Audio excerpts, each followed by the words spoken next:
Hey, how's it going, everybody? This is Joey Galvez, one half of your host of Explain Yourself, and I want to let you guys know about a really cool book from our friend of the show, Eli Shockey. This one is called The Greylock, and it's a story where magic is a commodity. Potions are sold at corner stores. Orcs and dwarves earn a living in cubicles, not on the battlefields. But there are those who resist the house's magic's laws. Branded a criminal and forced to live as a wand for hire, there is a spell slinger they call the Greylock. Check this one out. You guys can pre-order issue 3 right now with code JAN241939, and make sure you guys are heading over to your favorite LCS and letting them know that you want Greylock number 3, and maybe pick up the first 2 issues. You could do that at the Scout web store. So make sure you guys are grabbing the Greylock number 3, JAN241939 at previewsworld.com. Okay, everybody. I have something really cool to tell you about. If you haven't heard yet about Anchor, it's the easiest way to make a podcast. Let me explain here. It's free. There are creation tools that allow you to record and edit your podcast right from your phone or computer. Anchor will distribute your podcast for you so it can be heard on Spotify, Apple Podcasts, Stitcher, and more. You can make money from your podcast with no minimum listenership. It's everything you need to make a podcast in one single place. Now, the way that you can do this is you got to download the free Anchor app or go to anchor.fm, and then you can get started. It's really fun. We just switched over recently here at All Too Real 2, and I'm enjoying it so far. So be sure to check it out and let us know what you think.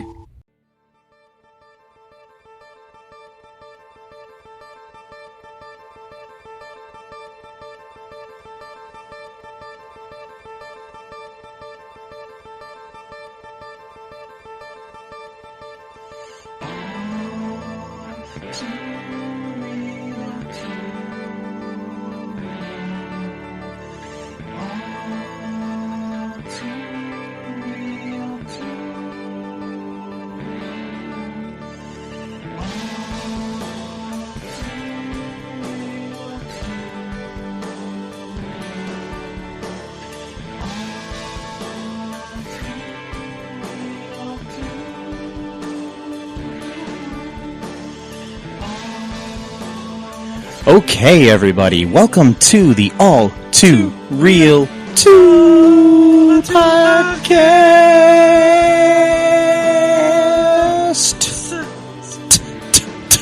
Okay, anyways, my name is Michael E. Cullen II. I am your host. With me, as always, is my co-host, Matthew Haas, who is opening up a Code Red Mountain Dew. I'm trying to open it in front of the mic. God damn it. Oh, Almost. Oh, it's sweaty. He's got it. It's the sweaty can. Come on. Oh. Oh, that sounds good. That's the sound of my soul being ripped apart after watching this fucking movie. You can solve it. Just drink some Code Red and you'll be okay. Okay, good. Code Red. Mm-hmm. The official Code Red of Mountain Dew Code Red is the official Code Red of All Too Real 2 podcast. Yes. Yes, that is my co-host there, Matthew Haas. Matthew Code Red Haas. So today we watched a movie that we're going to talk about, like we do from time to time on this show. A movie in a manner of speaking. Yes, it's another Direct from Hell direct-to-video sequel. This time we decided humans weren't enough. So we decided, hey, let's watch a movie about a dog. Yes, Beethoven's Third. Yep. 2000. Year Yep. 2000. Yes, it was directed by David Mickey Evans, known for Sandlot and Sandlot 2. He also narrated those films. We've already covered Sandlot 2 on this illustrious podcast. This film was based on, of course, the Beethoven films that were created by John Hughes. Yes, and that starred Charles Grodin. This was written by Jeff Schechter. Yeah, he also wrote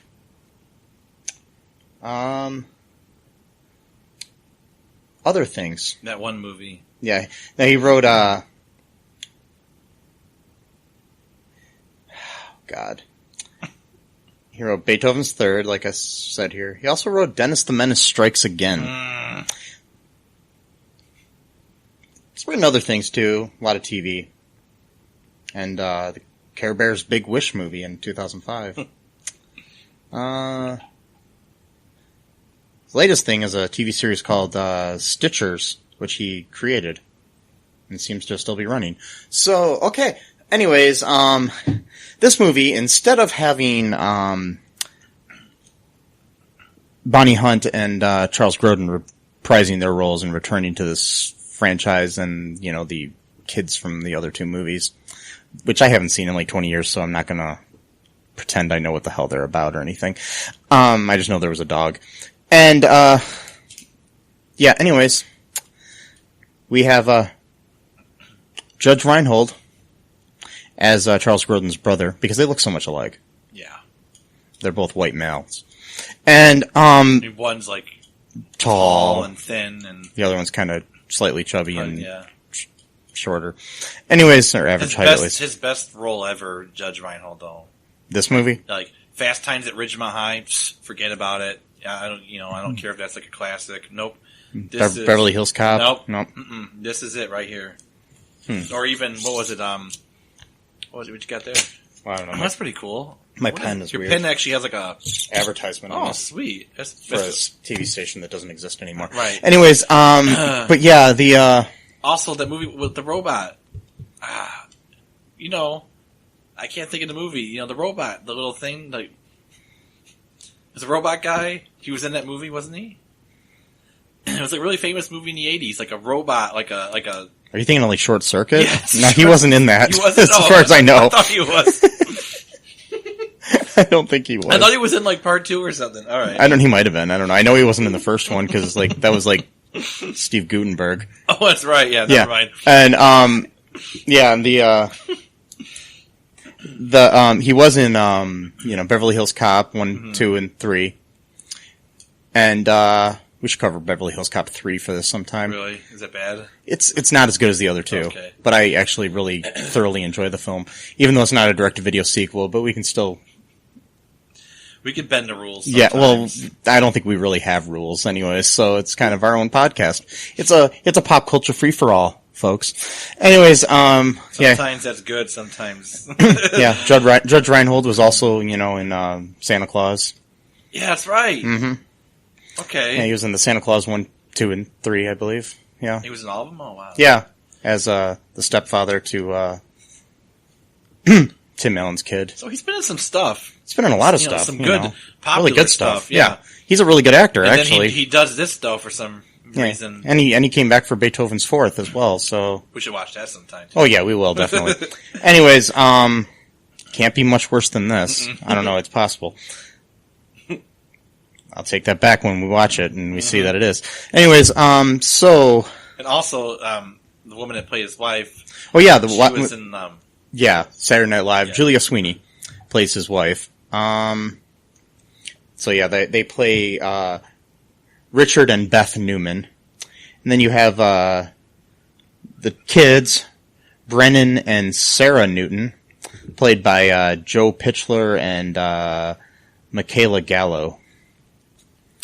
Yep. Two kids that I think only did these movies. So... I think it turned them off of acting. Yeah, and then you have a couple of bad guys named Tommy and Bill. God, these guys are... Played by Mike Ciccolini and Jamie Marsh. I'm just guessing on how you pronounce that guy's name. I think it's Ciccolini. Cicccolini. I know. Ciccolini. It could be. I don't know. I never heard of it pronounced by him or anybody. Because I don't know if he's been in anything but this. He's been in a lot of things, actually. Really? It's really weird. Yeah, you have a special appearance at the end of the movie by TV's Riddler, Frank Gorshin. Yeah, that's right. He was also the voice of Daffy Duck for a few years and stuff back in the day. And he's passed away, I believe. So yeah, it's a 19-year-old movie, so yes. He was pretty old right then, too, so... So, I think I've forgotten everything that happened in this movie, Matt, already. I wrote a lot of stuff down to help jog our memories. Yes. Just little things. I didn't have time to write, I can read the synopsis of the film from IMDb if you'd like. No, let's not do that. Let's not do that? Because okay. It won't be as fun. No, I know. Let's do this. What happens in this movie, Matthew? I'll let you Oh, God. Start. All right, let's start. Until your brain starts to hurt to the point where blood starts coming out of your eyes. Okay, so it starts off with Sarah is filming her mom, do something for, a garage sale, it looks like. I think they were just getting everything together for the trip. Is that what it was? Just getting everything I don't ready for know. the trip. I'm not sure. And instead of helping her mom, she's just filming her the whole time. And then, on her high-8 video camera. Yeah, and then Dad comes home.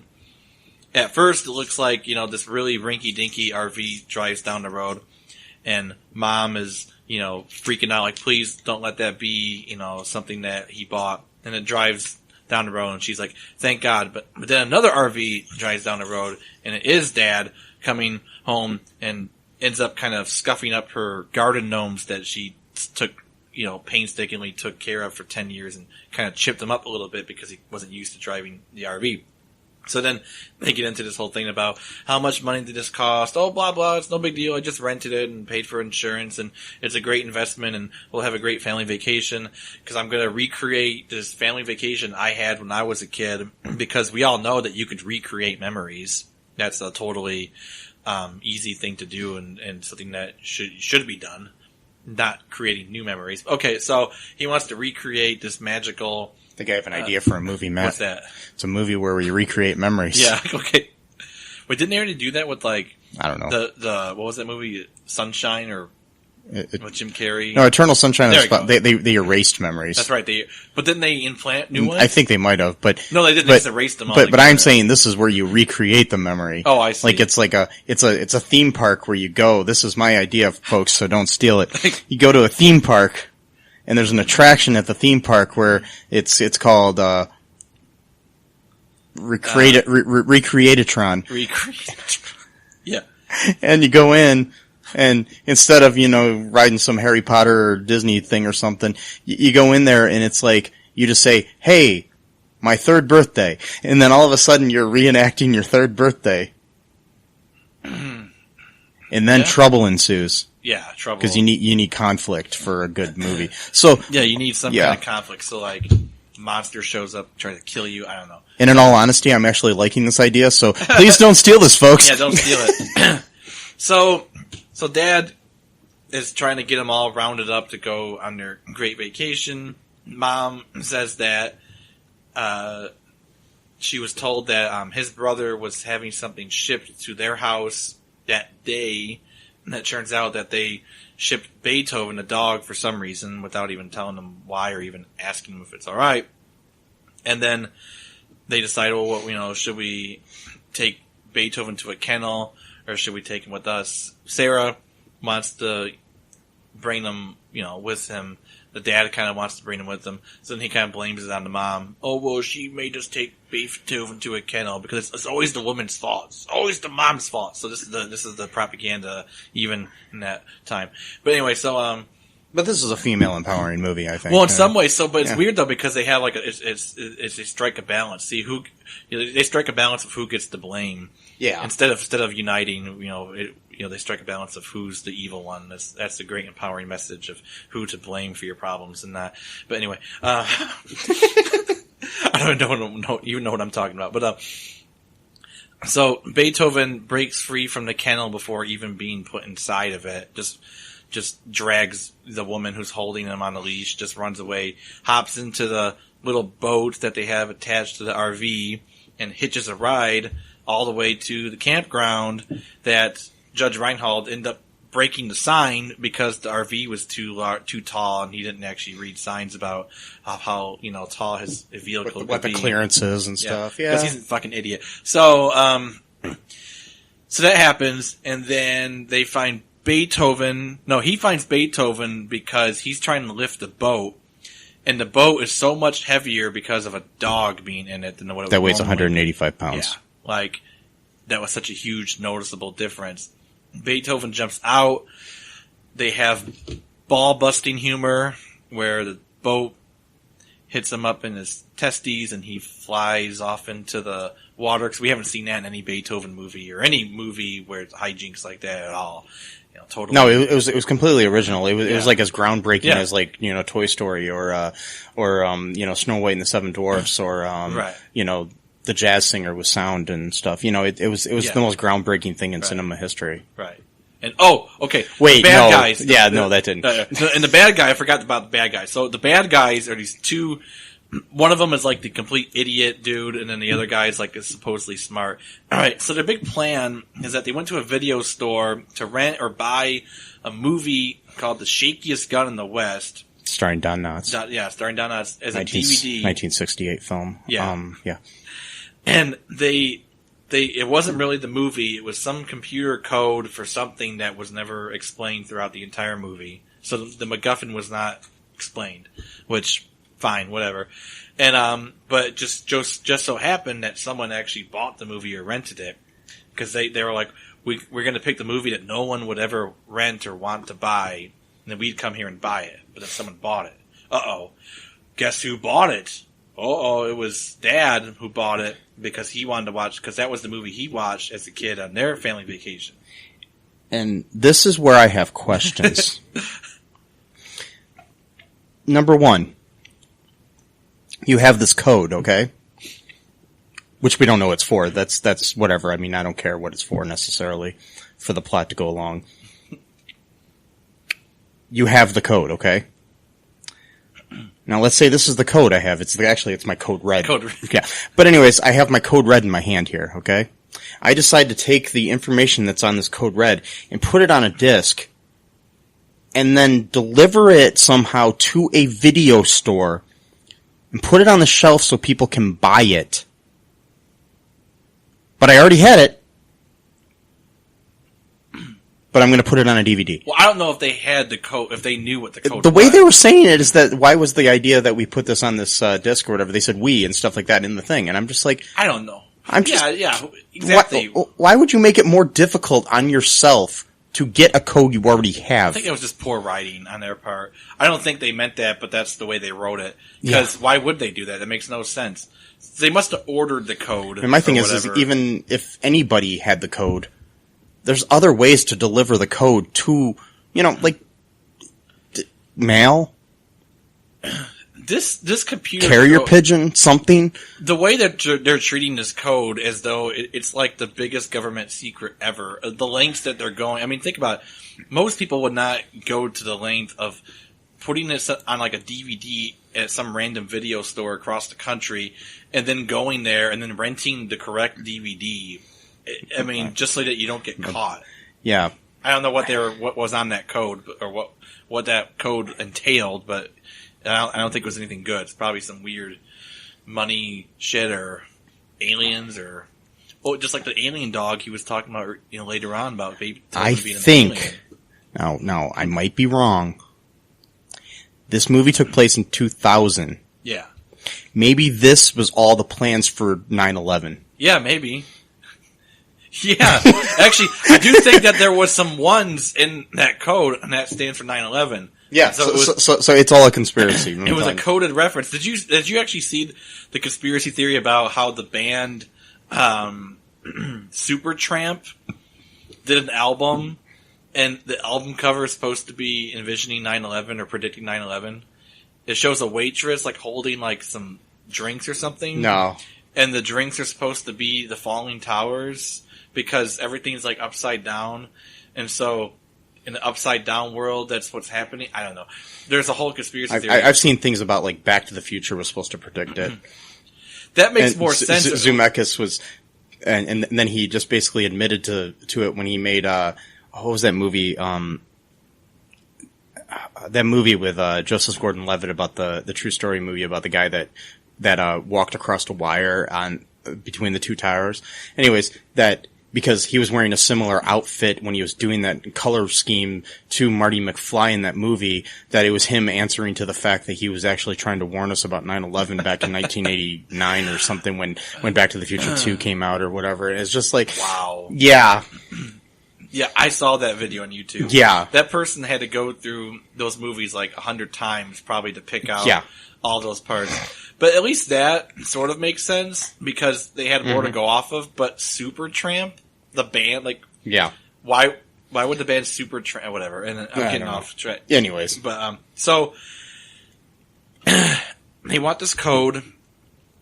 Judge Reinhold ordered the movie, and now it's on the RV. So now they're trying to follow the RV to retrieve the DVD. Sarah, the little girl, can see that she's being followed by them and tells her parents, and they don't ever believe her. She keeps saying that, they keep following them, and they never believe her because apparently when she was like 4, she had a wild imagination, so therefore when she's like 10, she can't tell the truth about something that's happening. Nice gaslighting there, by the way. It's like, how dare you, when you were 4 or 3 years old, think something wild is happening to you? Yep. Like, how dare you not just have a complete rational mind here? Okay. But what? Parents lie to us all the time, and it's fine. Yeah, exactly. Like Santa Claus, The Tooth Fairy, Easter Bunny. And then the Tooth Fairy 2. And Jesus. Oh, wait. No. Wait, what? No. Not sorry, not Jesus. Oh, sorry. Oh, God, Mike. So what am I doing here? I wrote so much stuff down, but I don't even know where to even... I mean, at least it's somewhat chronological. Okay, so the basil would be nice. All right, that references the tomato bath. Yeah, at one point, Beethoven chases a skunk that we never see, into the grass, tall grass, so that's why you don't see him, and he gets sprayed by the skunk. And so this ranger or sheriff or something at the camping ground tells him, the only thing I know that I'll do is get him that's what he said. Anyways, no. Yeah, that's exactly what he said. Yeah, no, he says the only thing I know of is tomato sauce. Yeah, sauce. Not juice, not soup. Sauce. So we cut to like Julia Sweeney giving him a bath in like Prego or something, you know? I mean, I'm just like... Like you were saying, you always thought it was tomato juice. Yeah. I was told tomato soup. So juice, soup, it's a similar consistency. Yeah. Sauce is a thicker thing, so... That you're gonna cover a big hairy dog in. I don't know. So, and then the officer ranger is what... That's not what he's a ranger, but Judge Reinhold's a fucking idiot, and he keeps calling him Officer Ranger. He's like, but yes, some basil would be nice, trying to inject some humor into this forsaken bullshit.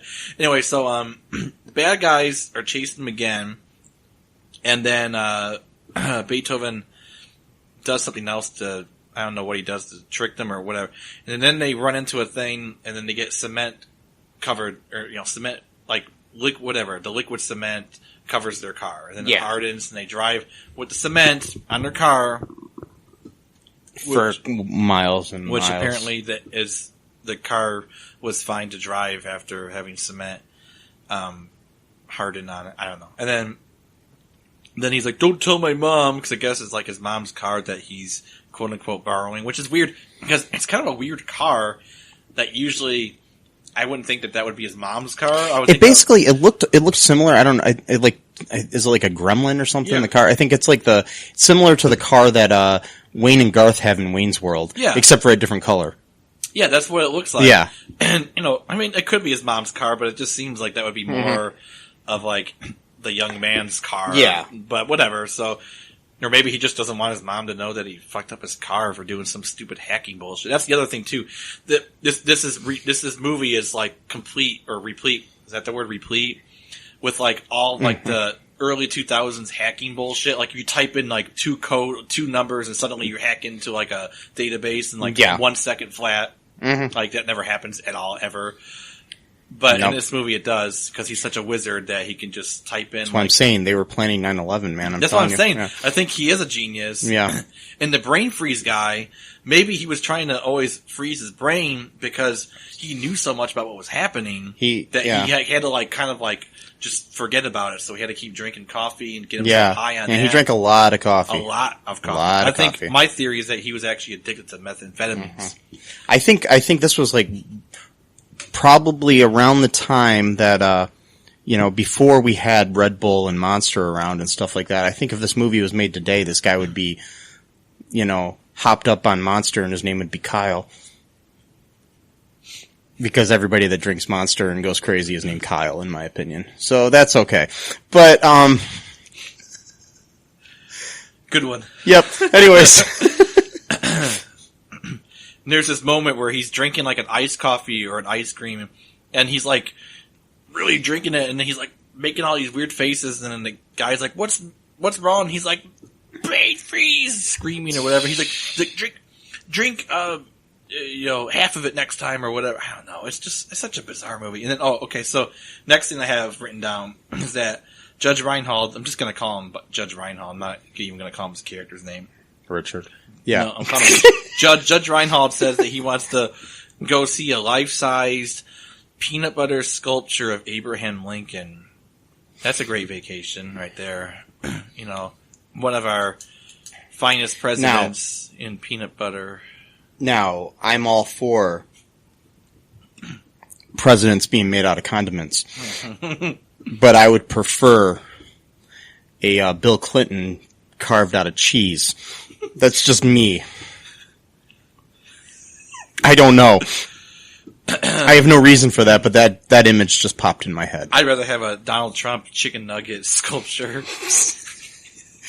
or no, I think a Donald Trump carved out of Cheetos.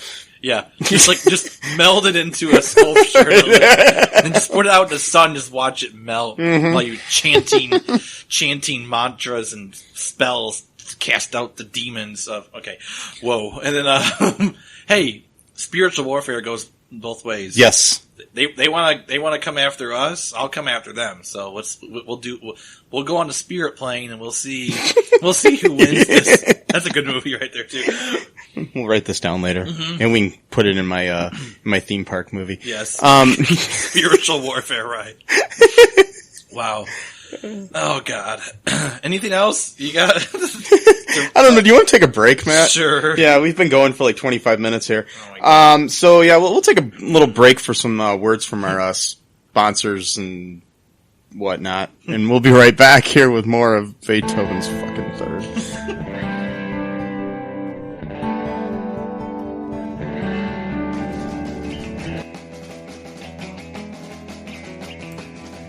What is Gen X? What is the silent generation? What do generations have in common? Hi, I'm Trish the Dish from the Gen X Voice podcast, and I invite you to listen to conversations I have with folks from different generations, backgrounds, beliefs, and experiences in an attempt to see what connects rather than divides us. Even though Gen X has been called slackers, Karens, or not mentioned at all in some cases, we are the bridge generation, so I feel compelled to do my part to destroy ageism by bringing all these voices together. And, as a bonus, each guest gets to answer some 80s questions at the end of each show.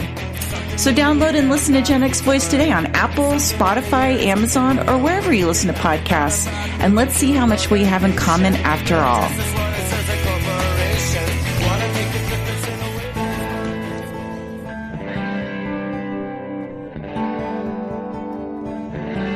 Okay, we're back. Yep. What movie did we watch again, Matt? Beethoven's Third or The Third. Beethoven's Third. Third. Okay. See, the reason that they named him like this is because they were clever. And Beethoven was a composer, and he had, different symphonies. So you had Beethoven, it was the first movie, and then Beethoven's second, like Beethoven's Right. Second Symphony. Right. And then Beethoven's third. See, it's clever, man. the people at Universal were thinking. So, were they hoping to make like 45 of these fucking movies then? Just have a... I don't know, they stopped at 4. Good. At the 4th, but then they made more after that. Then they which we may rebooted want to it. cover someday where they kind of reboot the series. Right. I just have to say one thing. Yeah. I will hold in my gas, Tommy. I will Well- hold in my gas, Tommy. Well, Matt, Yeah. my name's Mike, not Tommy. But I do appreciate you holding in your gas. No, I'm referring to the... Oh, is that a line in the movie? Yes. Oh, okay. Because remember, their elaborate... They had gas canisters for some reason. Animal... That's the other thing. They just happened to have animal tranquilizers in Yes. the guy's car before they even knew that there was a dog that was going to be there. So that was convenient that the genius computer hacker, Tommy, Well, yeah. just knew to have animal tranquilizers on hand just in case they ran into a big animal. So you mean to tell me at one point in the movie, the line, I will hold in my gas? They're going Tom? to gas the They were going to gas the fucking family So for this DVD. now I have a question about this movie. I mean, Which one of Shakespeare's plays was this based on? no. Oh wait, no.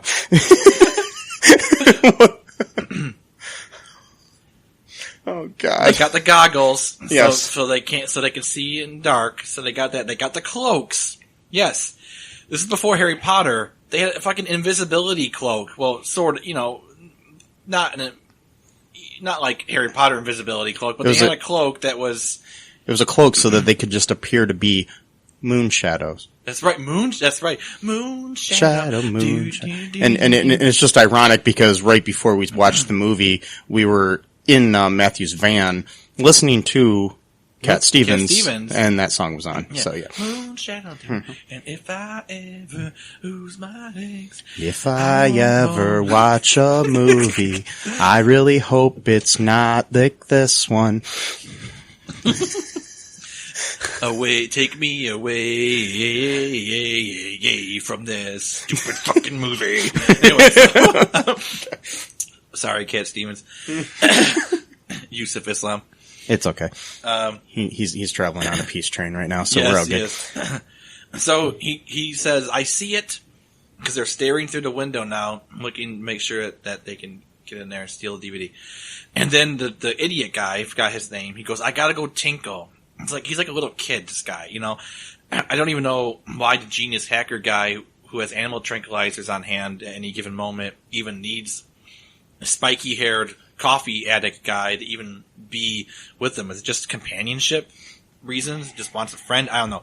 Or It's the same reason that Joe Pesci needed Daniel Stern in Home Alone. Yeah. Yes. There is no reason. It's just to have a banter, basically. So then something happened. Oh yeah, Beethoven knows what's up. He's trying to protect the family from these guys, and he always gets yelled at for doing so, and it makes me so sad throughout this whole movie because he's just protecting the family, and the little brat kid is like, Beethoven, I was talking to this cute girl and you embarrassed me. It's like, you know what? Fuck you. You're on a vacation. Just go. Well, I was a young lad at one I time, don't care. and I'm going to tell you that if I was talking to a cute girl, and a fucking dog came by and knocked a bunch of fucking Diet Coke all over me from a display in 2 liters. In 2 liters, but he was attacking a guy that was about to steal his keys. Yeah, I don't care. I would have Diet Coke all over me, and I hate Coke. I love Code Red by Mountain Dew. Well, Wait, I think it's getting to me, man. They're not even just similar. I mean, you'd say I like Pepsi more than Coke. That would make sense, kind of. Well, I do. Well, And Pepsi makes Mountain Dew Code Red. Exactly. They own. Yeah. Okay. The drink of all too real too. Yeah. Personally, I do like Coke better than Pepsi, though. That's just me. Matt, I do. Matt, we can no longer be friends. Really? Yeah. I'm sorry. We're gonna have to end Coke this came podcast. first, and And then Pepsi improved on the. well, improving is an interesting interpretation of not being as good, but No.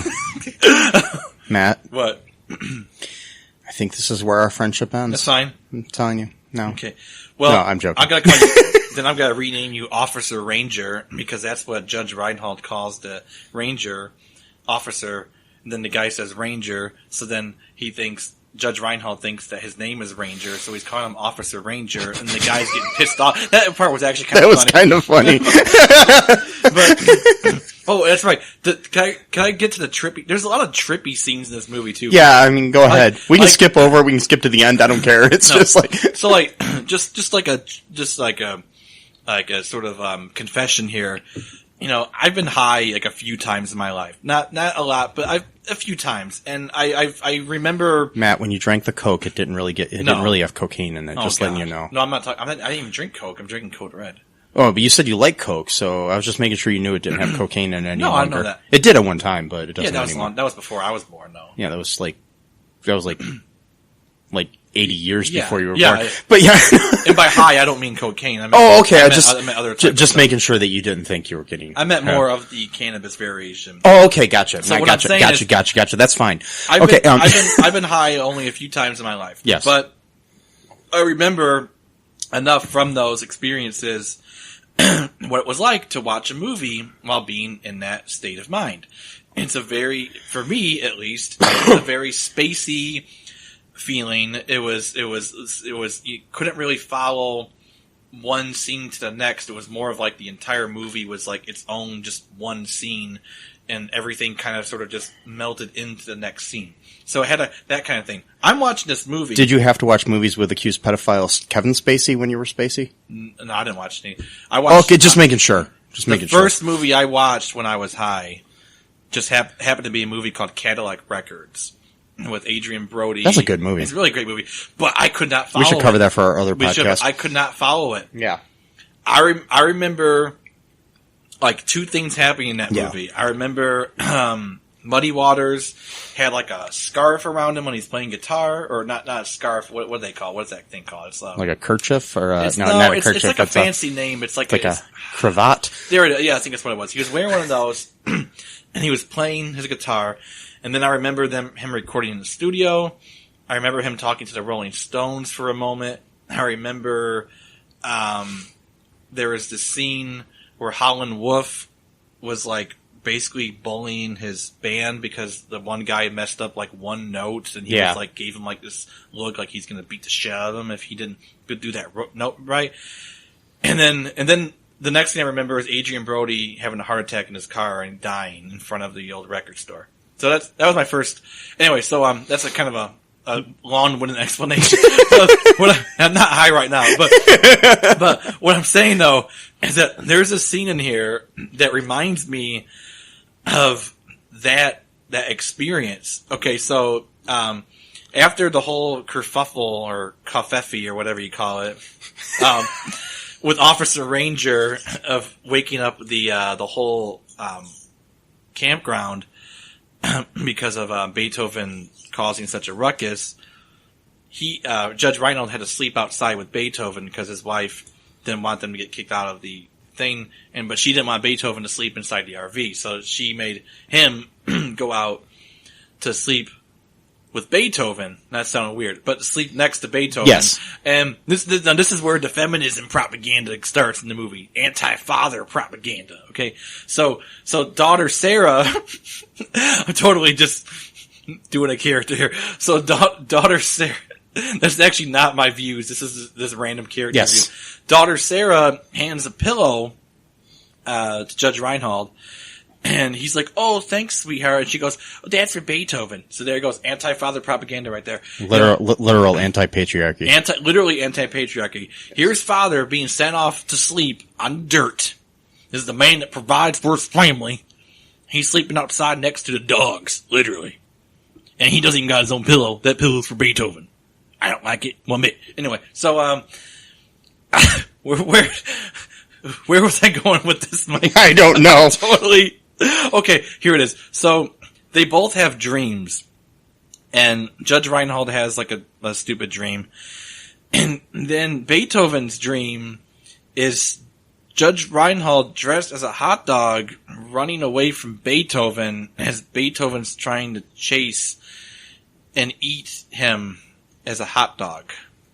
And there's like this weird, like, surreal music being played in the background, like piano, organ stuff, and like they're doing these weird like slow motion effects and like Judge Reinhold is like yelling, but like happily yelling, but still like afraid he's going to be caught by Beethoven as the hot dog. Yeah. And I'm watching this, and I'm like, this is really fucking spacey. Like, It's like they went over to like UCLA's film school and got some like the worst kid in their freshman film class, and they're like, "Hey, do you want to make a short experimental film here?" and they got him high, and then that's what he came up with. Like, so, long story short, I've been high a few times, and that reminded me of watching stuff while high. That should have been like a 30-second explanation that went into like a 7-minute one, and which you normally do if you're high, and I'm not high. So, okay. And just now on another tangent, as Matt went off on his bias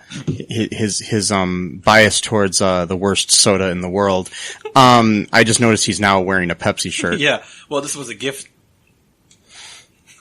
See, I didn't buy a Pepsi t-shirt. I'm telling you though, it's better.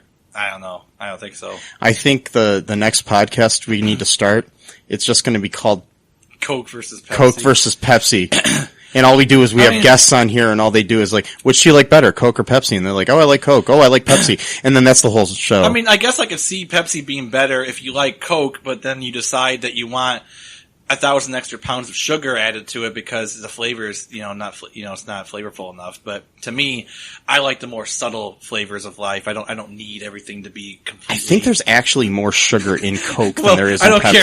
Whatever is the sweetening factor. But Coke is too acidic, in my opinion. Well. Yes. I don't like it's got too much of a bite. Really? But I can understand like the bite. See, I understand somebody liking the bite. But I will tell you, one thing I will tell you. The best cola besides Pepsi in the world is McDonald's Fountain Coke. Oh yeah, totally. Yes. The fountain. Yes. Yes, gotta be fountain though. And at McDonald's, it's because of their water filtration. It's what it is, yeah. Yes. Because not Burger King, no, doesn't work. Yeah, it's gotta specifically be McDonald's, sure. But anyways, so we should do a soda war commercial, or not commercial. Podcast. Wow. We just have guests on and ask them which they like better, Coke or Pepsi. And then argue about it. Yeah. We'll just invite people on and not tell them what the show's about. And then we'll have some people on here who don't even drink soda, and they'll be like, well, I don't know. I've never had Pepsi or Coke. I don't know what you're talking about. You know what? You know what I hate, though? What? Artisanal sodas. At least I think we can both agree on those that they're hipster bullshit. I don't really like the word artisanal. Either do I. But that's what they use. I just don't like the word artisanal. Yeah. Well, because it's such a hipster word. It makes you sound like you're so deep or whatever. Like, I think we've finally now in our world gotten to the point where people are not using fancy words like artisanal as much. Yeah, which is good. Or craft or organic or good. Or, oh wait, what? Well, no. I think they still use good. Oh, okay, yeah, I'm sorry.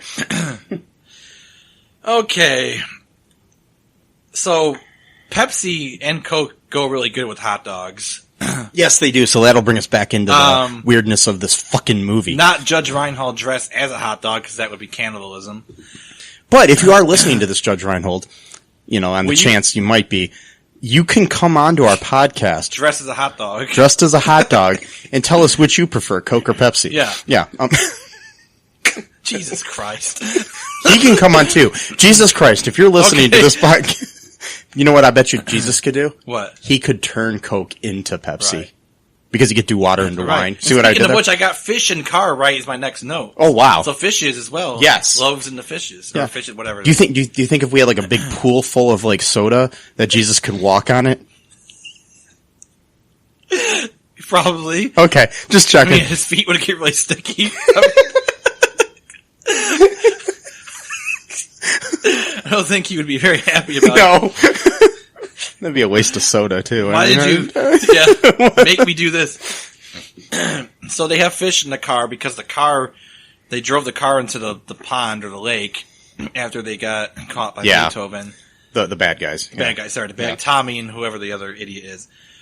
I just have written animal tranquilizers, the next note I have. That's all it says. I don't know what that is. You don't know what it means? So I was writing down shorthand notes. Yeah. I'm thinking that's when they were going to use the animal tranquilizers. But they didn't again? I don't know. Yeah. Rear view mirror. Oh yeah, so the rear, God damn, that's hard to say. Rear view mirror.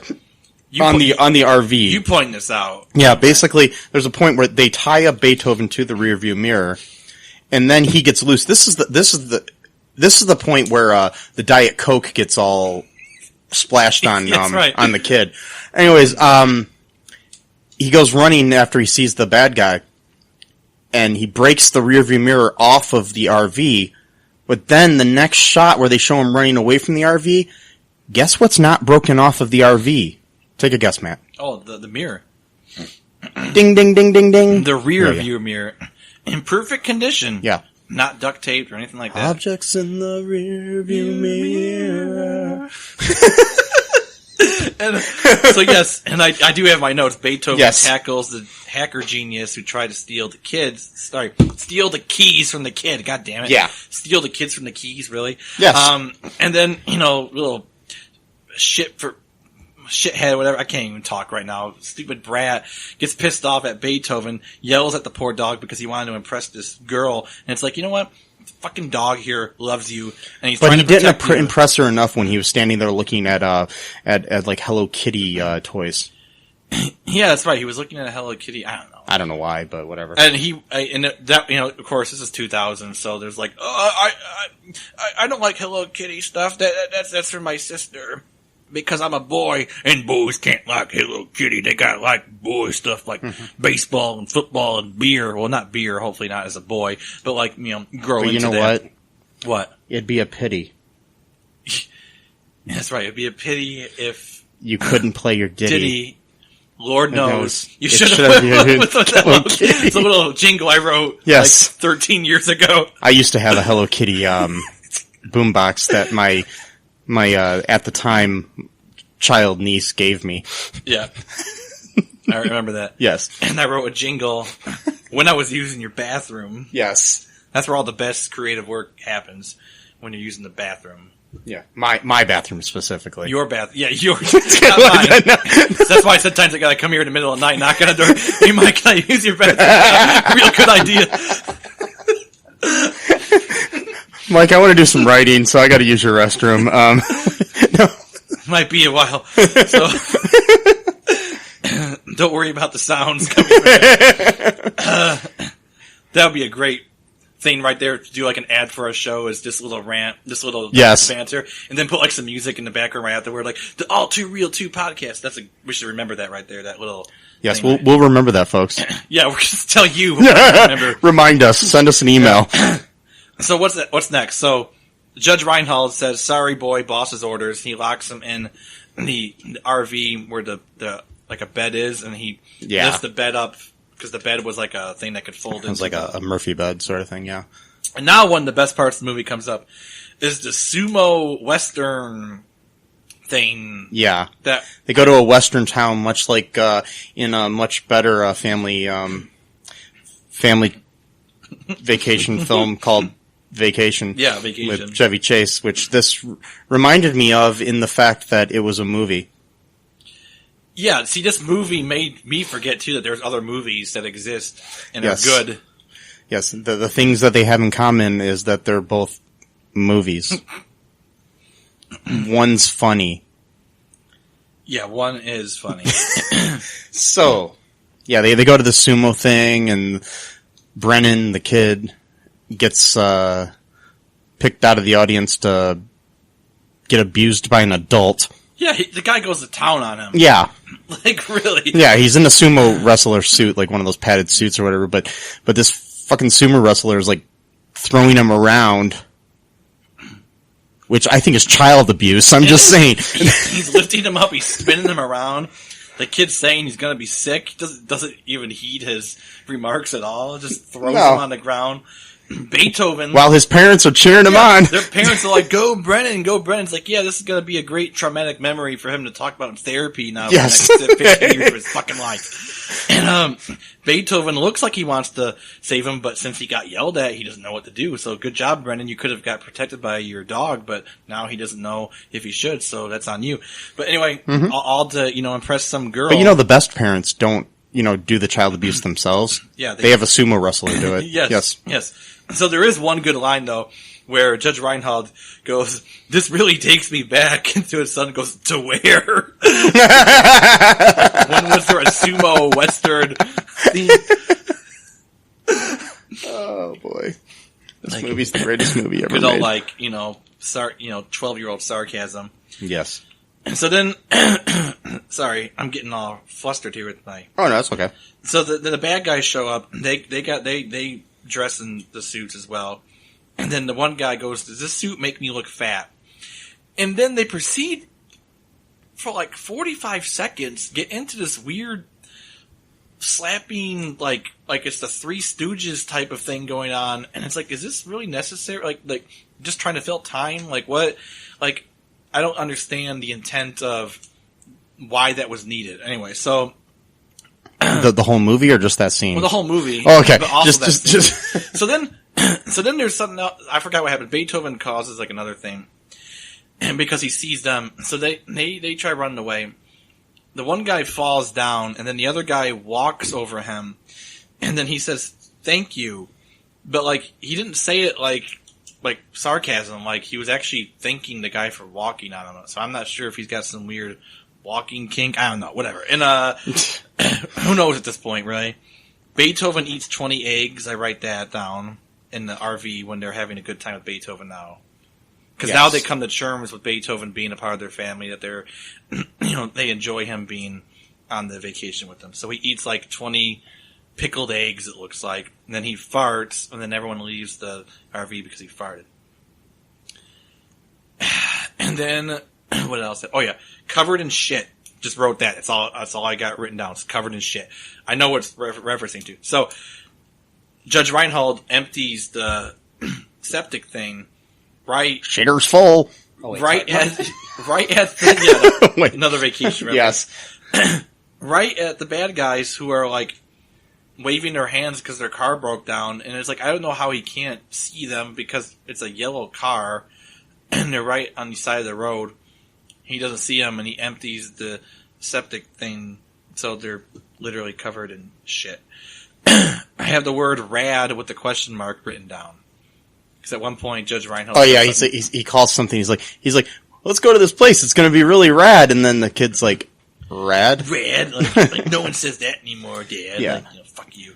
And, But anyways, they end up going to a hotel, eventually. eventually, yes. Yeah. Yeah. Because of the brick. Yeah, there was a Oh, brick, yeah, they thought Beethoven... threw a brick through the window of the RV. Somehow. Because one of the bad guys did, the stupid coffee hopped up guy. Yeah. Why the other guy was trying to hack the security system to get into the thing. The other guy just throws a brick through the windshield, which they probably should have just done in the first place, but that's just me.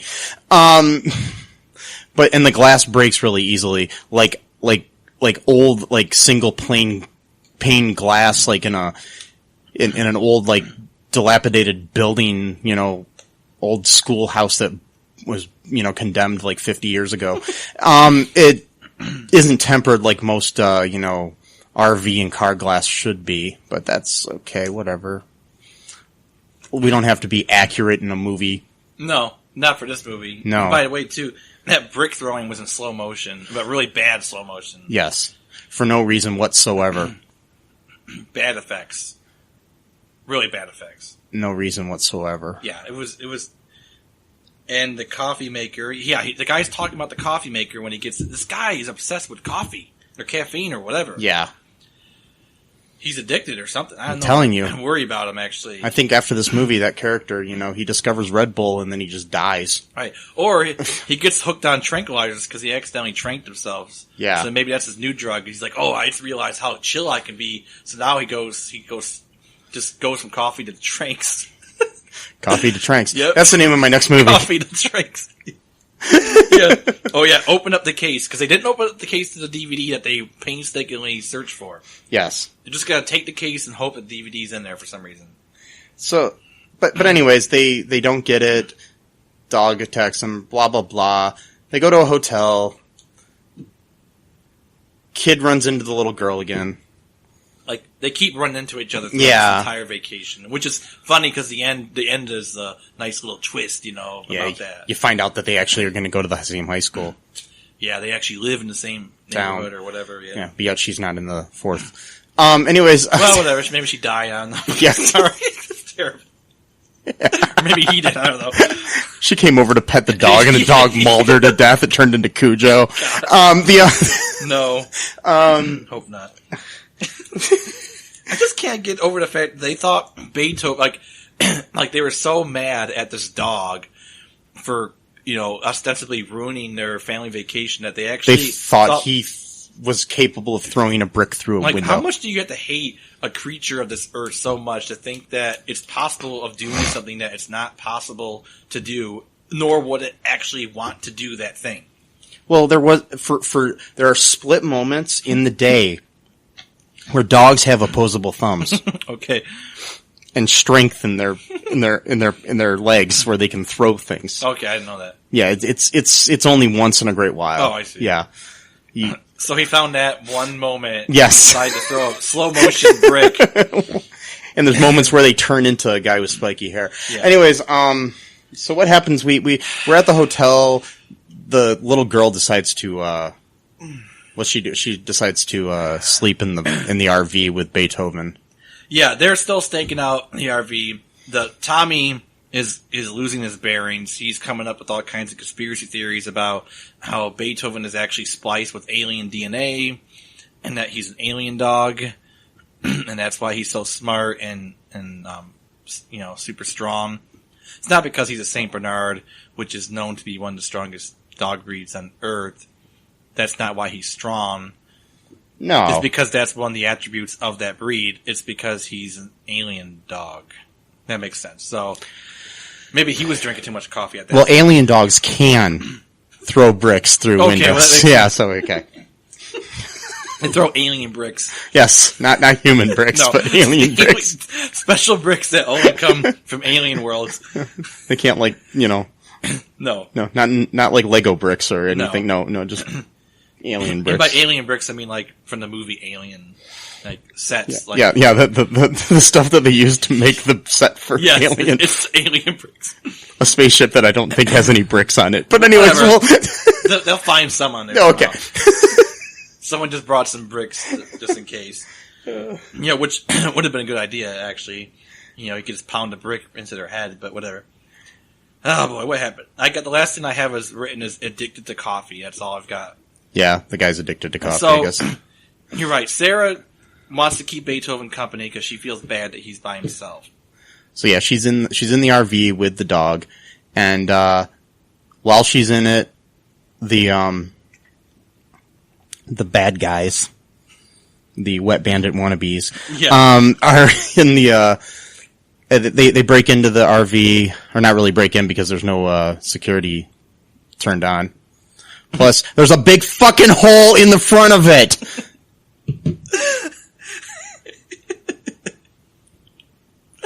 Anyways, Not too loud. No, I don't care. But yeah, they go in there and they take the RV. I guess the keys are in it or something, and they start it up and they go off on the road. And Brennan sees the RV taken off, and he realizes that his little sister's in the frickin' thing, and then so they call the cops. Cops eventually there's a ultimate like big red stop button in the RV that Beethoven eventually stops after the thing. At one point, the dumbass coffee guy tranks himself, and he gets he lays down onto the Murphy bed and he gets closed up into the wall, which I don't think is possible. But anyways, no. He should have died or suffocated. Yeah, probably. But anyways, they end up stopping at the cops. Judge Reinhold's character steals a cop car to go chase them down with the cop in it. Yeah. And so they end up doing this, and he's like, "Yeah, can't you just shoot out the tires of the RV?" And he's like, "You've seen too many movies." And he's like, "Yeah, that would endanger the child." He's like, "Yeah, you don't want to kill the little girl." I don't know. So yeah. Anyways, they end up getting to their family vacation thing later after everybody gets arrested for fucking trying to steal a Don Knotts movie. And, Yeah, we never know what the code was Yeah. for.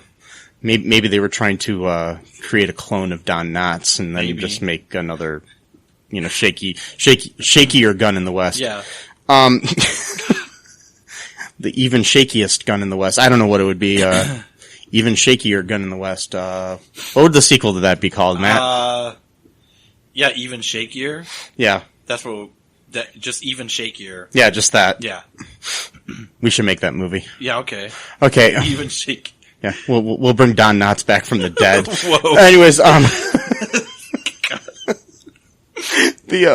so they go back to the thing and then they meet their uncle there, and of course we don't see Charles Grodin or Bonnie Hunt from the first movies. Of course not. And Couldn't afford them. no.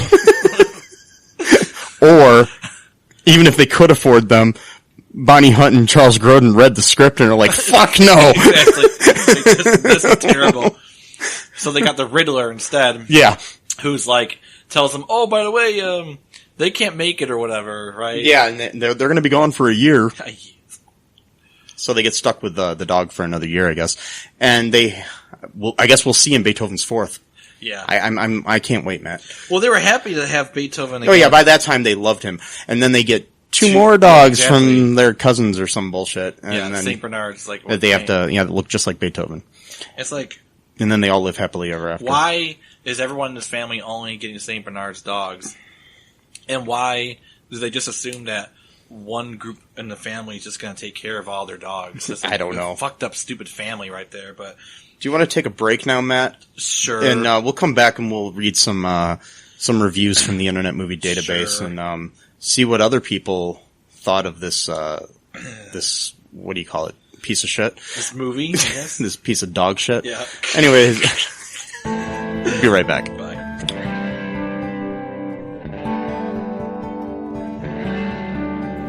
It's the ninja from the Ask the Angry Ninja Show saying, come listen to the show.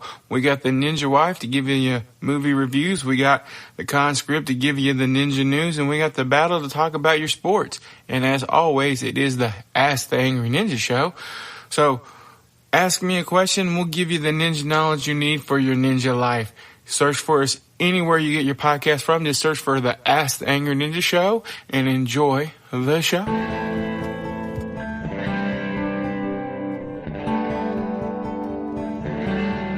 And we are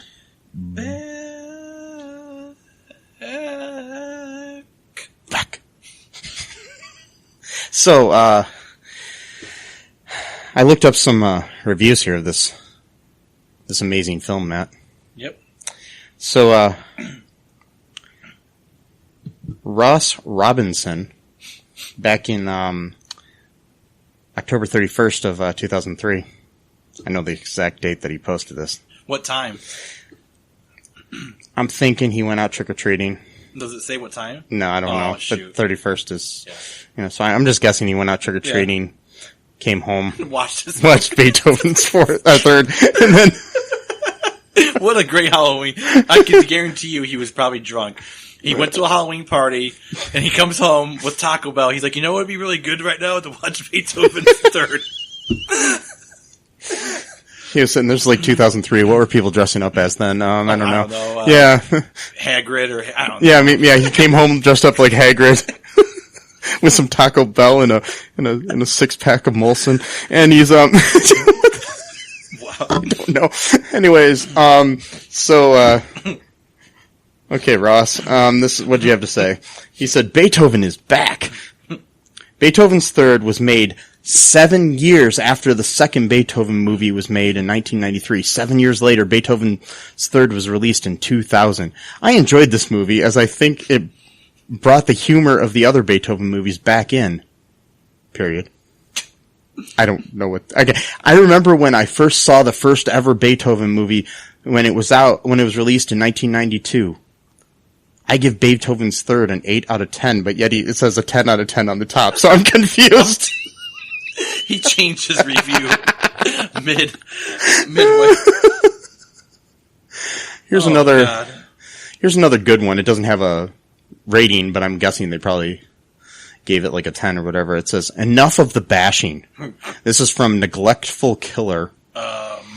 who posted this on February 9th, 2004. So my guess is that they were kind of upset because, Valentine's Day was coming up. And, they were just sad, neglectful killer because, killers don't usually have, Ted Bundy had a girlfriend. So, I don't know. I'm just saying it's, I'm just guessing that this neglectful killer forgot about his girlfriend that he killed. Whoa. And realized, wait, Valentine's Day's coming up and I just killed my girlfriend. Whoa. I'm joking, neglectful killer. I hope he didn't actually do that. I hope none of this actually happened.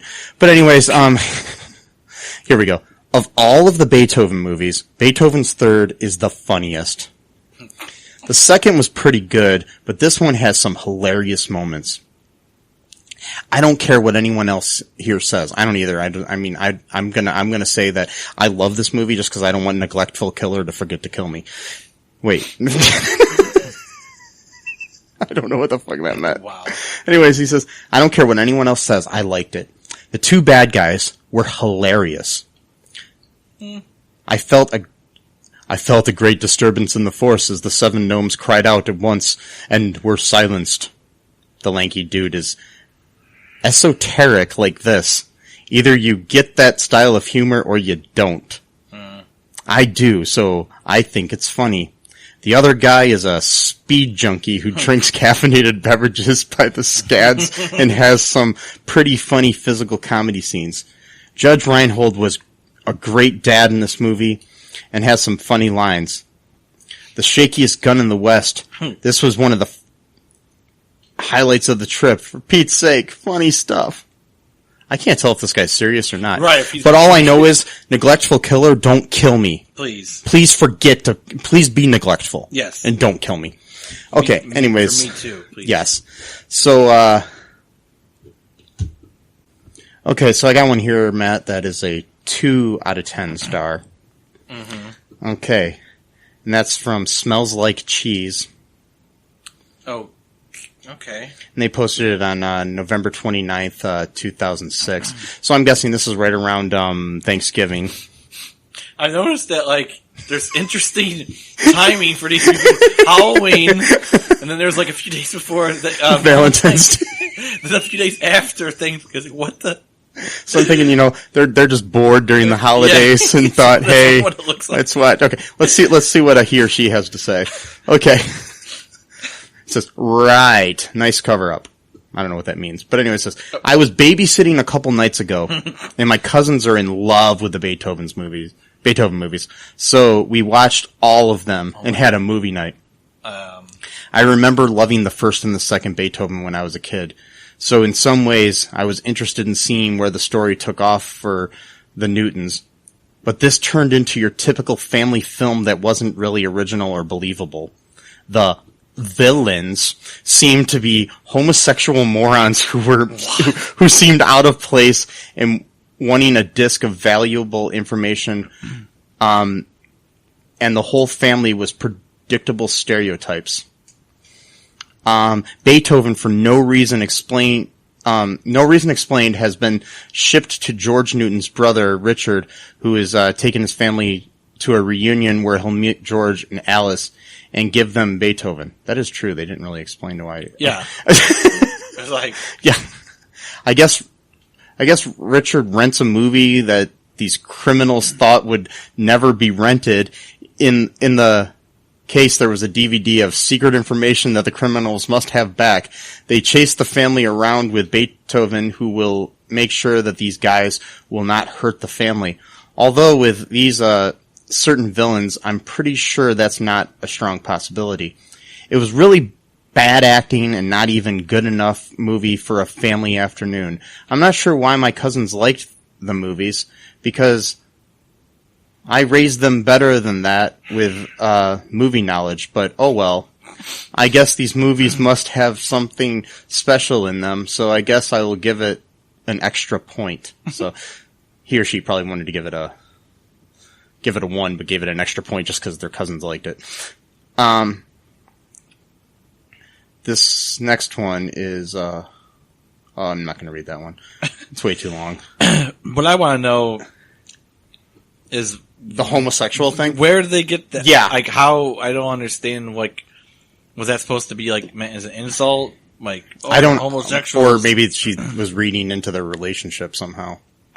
I did not get that. He at or she. all. I'm not saying she, but I don't know. It could be a he. I just got them. I don't know. Some stupid team of Yeah. one guy who was sort of smart, but not really a genius. I mean, like, at I all. never thought that that the Wet Bandits and the Home Alone movies, which they seem like basically copies of in certain ways, except for they have their own personalities. But you know what I mean? I never thought that they were lovers. I don't know. But then again, I did see the fourth Home Alone movie where I do know that the one goes off and has a girlfriend. So played by Missy Pyle. You know, when we watched that movie. So that was a great one. Yes. So, anyways, and they made like what 10 more of those? No, there's only 5, I think. 5, okay. Total 4 or 5, yeah. Anyways, yeah, I don't think I want to read any more of these reviews because they're all bad. They're all like basically like this movie's a piece of shit. Don't watch it. Yeah. Pretty much what we were saying. So you don't want to hear it again from somebody else. You know, you already listened to an hour of people saying Yeah, we're at an hour and 6 minutes here in this episode. So we should probably wrap things up here, Matt. Yeah. Just to let you know that we do now have a Direct from Hell t-shirt available on our TeePublic. You can order that. There'll be a link in the show description for that. So, you know, and anything you order on the TeePublic helps support all the Cullen Park podcasts, All Too Real, All Too Real 2, and our Super Story podcast that we have right now. We may have more by the time this airs. I don't know. Yeah, we might have 100 more. Well, yes. Maybe not 100, but 101. Ooh, 100. Ooh. And they'll all be about Dalmatians. Yeah, 101 podcast Dalmatian. Nah, I lost it. We're just going to do things about dogs from now on. Anyways, so, yeah, I think that was good, and I think we're done here. I don't really want to talk about this piece of shit movie anymore, do you? Do you have anything else to say about it before we leave? Just one thing. Oh, yeah, would you recommend it to anybody, Matt? Yeah. Who? Trump. Yes. I think it's a little bit too intelligent for him, though. Maybe. I don't know, maybe. No, I would recommend it because it's so bad. Yeah. That if you want to riff on a movie with your friends or your family, it's a good movie to do that too. Yes. It's family friendly enough that it can be multiple age groups too. It doesn't have to be just, you know, your adult friends or family. It could be teens or whatever. I mean, I am buying a copy of it. Really? Yes. To send to Guantanamo Bay. Whoa. Because I think it would be good for their torture. Oh. Whoa. Whoa, I'm sorry. Anyways, You're promoting torture now on the All Too Real 2 podcast? No, I'm not. I know. Anyways, I just think it would be more humane to make them watch this than like waterboarding or something. I don't know. I'm not sure if it's, well, yeah, anything but it's a close second. Yes. It's a close second. So anyways, make sure you, follow us on social media and, check out and please, go to iTunes and give us a 5-star if you like the show. Yeah. I mean, if you don't, still give us a 5-star. Yeah, no matter what, give us a 5. Yeah. Fiver. Because that'll help us. That's the only way you can, I mean, people are asking me how they could help the show get promoted, and that's pretty much the best way out there. So, talk to you folks later. Yep, bye. Bye-bye. Thanks for listening to All Too Real 2 podcast, a Cullen Park production. Produced and edited by Michael E. Cullen II. Music by Matthew Hawes. Subscribe and share the show. Visit us at cullenpark.com.